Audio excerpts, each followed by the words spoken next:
Halo Fitness Mania, kalau kita berbicara tentang diet sendiri sebenarnya adalah manajemen makan, pengaturan makanan, bukannya yang selama ini kadang-kadang kita mengartikan sebagai diet itu artinya nggak boleh makan apa-apa, sebuah restriction, sebuah keterbatasan, artinya mengurangi makanan. Sebenarnya itu hanya salah paham ya Fitness Mania. Diet itu sebenarnya adalah mengatur makanan kita. Ya, kita adalah apa yang kita makan, kita adalah apa yang kita konsumsikan. Mulut kita adalah sumber kesehatan dan sumber kesakitan. Kalau teman-teman tahu bahwa sebenarnya kualitas kesehatan kita 80% sebenarnya dipengaruhi oleh pola hidup kita, 20%-nya mungkin baru faktor eksternal. Kadang-kadang kita suka beranggapan, aduh saya sakit karena bakteri ini, virus itu, karena keturunan dan sebagainya. Tapi kebanyakan kecenderungan daripada berbagai penyakit yang ada yang mungkin kita derita adalah karena disebabkan oleh pola perilaku kita yang 80%, yaitu adalah kita kadang-kadang nggak ada waktu buat melakukan aktivitas gerak, nggak ada waktu buat melakukan istirahat yang cukup, dan yang paling sering dilakukan oleh kita yaitu adalah sembarangan masuk ke dalam mulut kita. Apapun juga, bayangkan kalau ibarat rumah kita, mulut kita adalah pintunya, ya, pintu rumah kita. Jadi dibuka pintunya, siapa saja boleh masuk. Kebayang nggak kalau seandainya rumahnya berantakan? Yang terjadi adalah apa? Yang terjadi adalah kita protes, ini kok rumah bisa berantakan? Karena kita membiarkan siapa saja boleh masuk. Nah, jadi konsep daripada pengaturan siapa yang boleh masuk itu sebenarnya adalah mirip dengan konsep daripada diet itu sendiri. Jadi ada 4 elemen diet ya.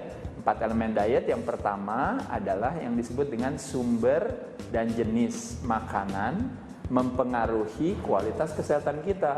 Jadi tergantung sumbernya, ya, jenisnya apa. Nah, biasanya kita akan memilih sumber dan jenis yang memang baik buat kita. Biasanya sumber dan jenis itu antara lain biasanya kalau bisa rendah kalorinya, kalau bisa seratnya tinggi, mungkin mengandung vitamin atau mineral, atau mungkin mengandung kualitas protein yang baik ya.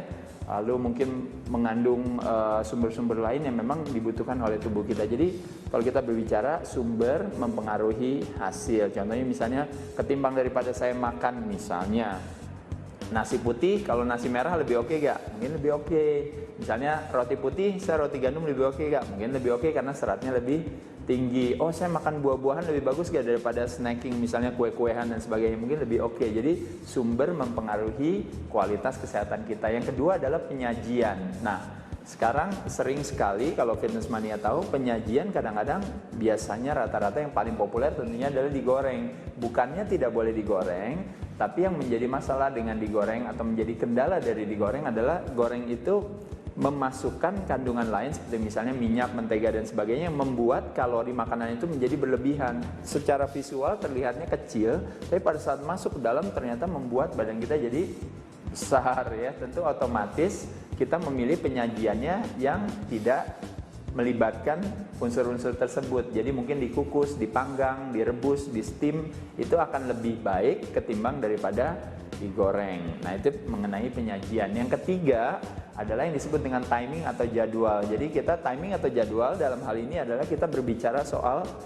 makan kapan tepatnya yang baik, waktunya. Nah, sebagai contoh misalnya paling gampang sederhana, kebanyakan dari kita makan disuruh, ya mas atau mbak atau bapak silahkan makan, aduh nanti dulu saya belum lapar. Nah, sekarang bayangkan kalau seandainya kita makan, kita menunggu lapar, maka kecenderungan yang terjadi adalah kita menjadi lebih emosional, makannya jadi pasti lebih banyak. Tapi pada saat kita makan sebelum lapar atau tepat waktu, biasanya kita menjadi lebih rasional sehingga kita mau memilih sumber dan jenis dan penyajian yang tepat buat kita gitu ya. Jadi sekali lagi makan harus tepat waktu, itu yang berbicara soal timing. Dan yang terakhir adalah berbicara soal jumlah ya. Tentu otomatis semua orang tahu kalau makannya banyak ya tentu kebanyakan, makannya sedikit tentu kedikitan. Jadi makan yang tepat.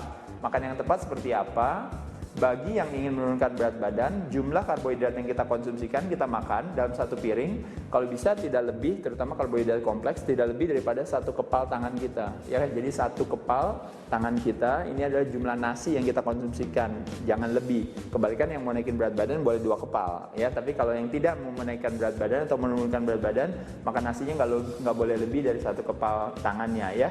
Bukan kepal tangan pacarnya ya, yang lebih besar ya. Lalu kalau protein kurang lebih setelapak tangan kita, ya. Jadi misalnya tahu, tempe, atau mungkin dada ayam, ya, atau ikan, ya, kurang lebih kira-kira seperti itu.